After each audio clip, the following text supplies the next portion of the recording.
In today's video, I'm going to teach you how to blur background in Remove.bg. By the end, you'll know exactly how to turn a busy backdrop into a smooth, professional-looking blur that draws attention to your subject, whether it's a portrait, a product shot, or a social post thumbnail. First, open your browser and go to Remove.bg. This is a simple, web-based tool, so there's nothing to install. It works well on desktop and mobile, but for the most precise results, a laptop or desktop with a larger screen makes it easier to judge fine details as you go. Next, upload your image. You can click the upload button or drag and drop your file right onto the page.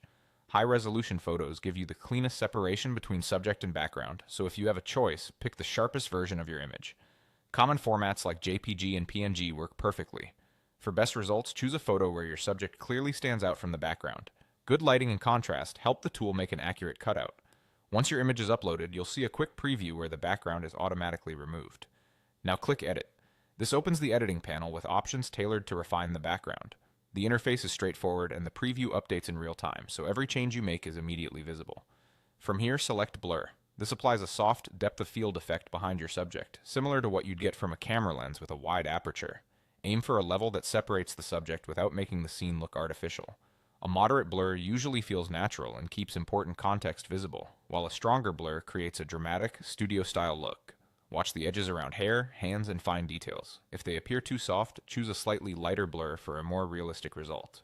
If your subject is off-center, a balanced blur can still look great because the effect is uniform, but a touch less intensity often reads more convincingly. Take a moment to compare the before and after in the preview. Ask yourself whether your eye goes straight to the subject, whether text or logos on the subject remain crisp, and whether the background still supports the story of the image without stealing attention. Small adjustments here can make a big difference in professionalism. That's it. You've used Remove.bg to blur a background quickly and cleanly. With practice, you will find a blur strength that matches your style, from subtle polish to bold, cinematic depth.